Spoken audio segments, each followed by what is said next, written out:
দৈনিক সত্যবাণী সন্ধানে জানাই স্বাগতম। ৪৬ নং ওয়ার্ড বিএনপি নেতাদের উদ্যোগে দুর্গোৎসবে নিরাপত্তা নিশ্চিতে আশ্বাস।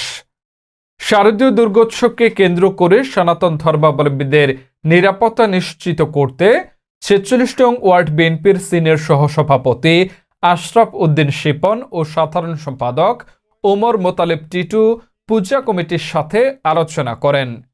তারা প্রতিটি পূজা মণ্ডপ পরিদর্শন করেন এবং পূজা উদযাপনকে শান্তিপূর্ণ ও উৎসবমুখর করতে সর্বাত্মক সহযোগিতার আশ্বাস দেন। এ সময় আশরাফ উদ্দিন শিপন ও ওমর মোতালেব টিটু জানান, শারদীয় দুর্গোৎসব সনাতন ধর্মাবলম্বীদের সবচেয়ে বড় ধর্মীয় উৎসব। এ উৎসব যেন নির্ভয়ে ও আনন্দঘন পরিবেশে সম্পন্ন হয়, সে বিষয়ে বিএনপি নেতারা সর্বদা সচেষ্ট থাকবেন। তারা পূজা উদযাপন কমিটির নেতৃবৃন্দ সহ স্থানীয় বাসিন্দাদের শারদীয় শুভেচ্ছা ও অভিনন্দন জানান।